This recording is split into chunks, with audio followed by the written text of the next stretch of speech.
fanaanadii madaxa yuulka lahayd ee Dhukuro waxa ay ku soo islaamtay hal aayad oo Quraanka Kariimka ay ka akhriday kadib markii qalbigeedii ku xasilay Allena toobada waafajiyay. Waa gabadhii jeexjeexday sawirada boobka kaniisadda Kaatooliga, waxay difaacday qadiyadda Falastiin, heer ay u diyaar garowday dhiiggeeda inay u daadiso diinta Islaamka. Masiixiyiinta ayay si mayl adag fankeeda ugula dagaalantay, iyadoo ku gacan sayrtay inay bandhig faneed ku qabato Israa'iil, taasoo ay ku kasbatay cadaawadii loogu maleegay shirqool qudha looga jarayo. waa fanaanad ka damqatay dacdaradii abaartii dabadheer ee dadka Soomaaliyeed ku dhufatay sanadii 1992 kumanaan dollar oo kaalmo ayayna siisay ummadda Soomaaliyeed iyadoo iibisay qasrigeedii ku yaalay waddanka Mareykanka. hay-adda ICRC ayayna Soomaaliya u soo marisay lacag gaaraysa $750,000 oo ay ugu deeqday dadka abaaruhu ay halakeeyeen. Tani waa fanaanadii reer galbeedku ay dimidaabiyeen markii ay qaadatay diinta Islaamka. waxay ka mid ahayd gabdhaha darajada ugu sareysa ka gaaray fanka caalamiga,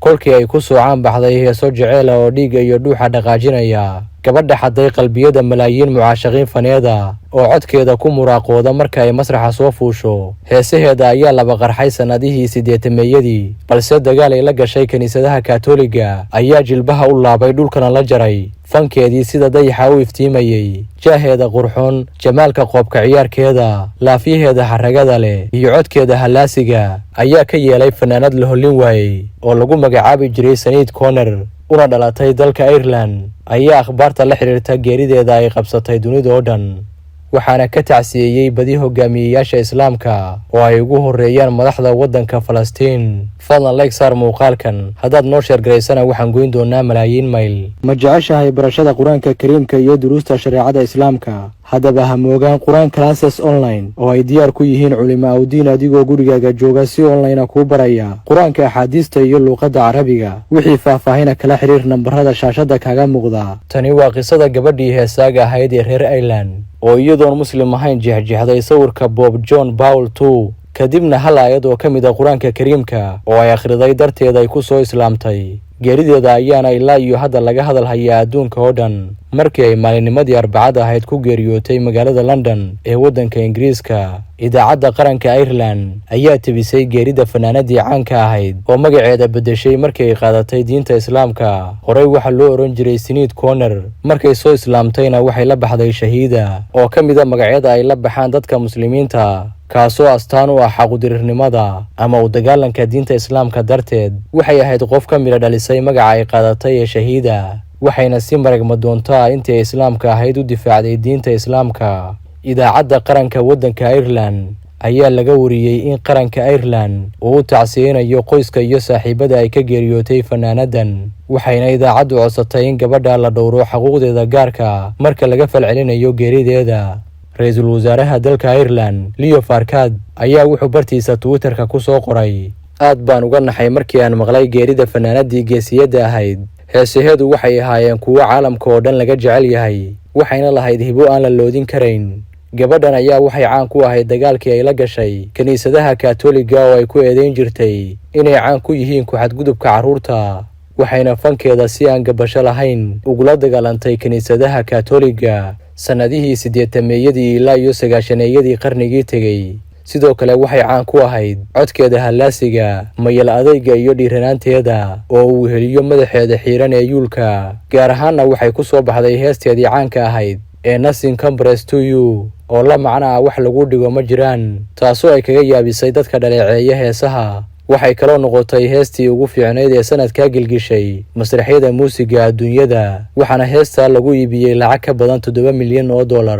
Neil Mino oo ah mu'alifad iyo falanqeeye arrimaha fanka waddanka Mareykanka ayaa tiri heestani waxay raacaysaa xididada dhiigga. marka laga soo tago heesta ay ku soo caan baxday, haddana Shahiida ayaa lagu yaqiinay adeegeeda mowqifyada bulsho iyo kuweeda siyaasadeed oo aysan weligeed la gaban jirin, waxaana ka mid ahaa mayal adayga ay caanka ku ahayd taageerada qadiyadda Falastiin.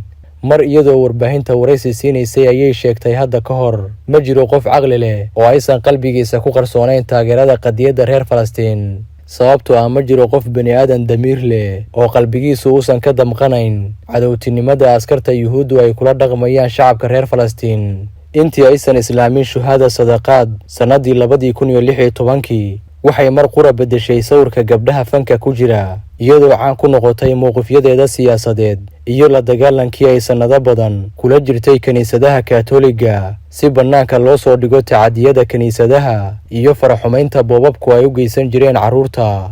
gabadhan ayaa bishii Oktoobar ee sannadii 2018 waxa ay Twitterkeeda ku qortay, waxaan caddaynayaa oo weliba ku faanayaa inaan muslim ahay. waxa ay sheegtay in islaamku uu yahay natiijada ugu dambaysa oo qof walba oo akhristay diin samaawi ah uu ku biyo shubanayo kuna biirayo. mar ay macnaynaysay kelmadda diin beddelasho iyadoo warbaahinta u sheegaysa muslimnimadeeda ayay tiri, markii aan akhriyay quraanka kariimka waxa ii soo baxday inaan noloshaydii oo dhan muslim ahaa balse aanan dareemayn. shuhada sadaqaad ayaa hadalkeeda sii raacisay, waxaan akhriyay dhammaan diimihii aan islahaa waa macquul aniga oon weligay midna toos u qaadan. quraanka waan ka daba marsan jiray maxaa yeelay wuxuu ahaa midka aan ku tashanayo ugu dambayntii.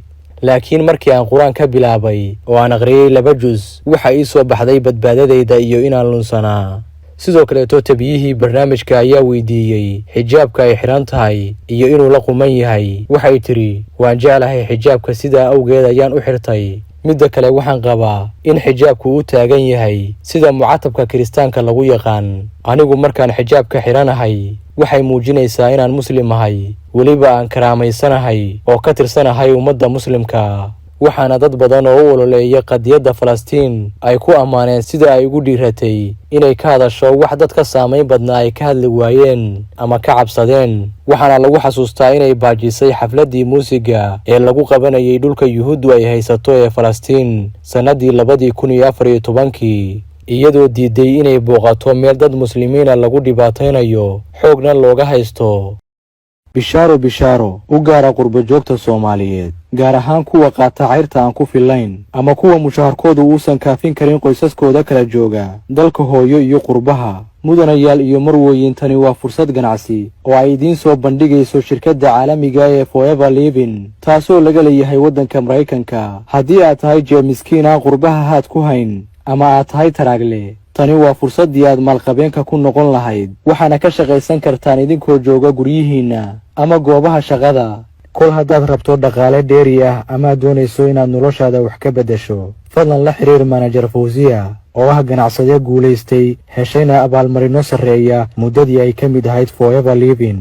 kalena xiriir WhatsApp number +1 20 64 58 36.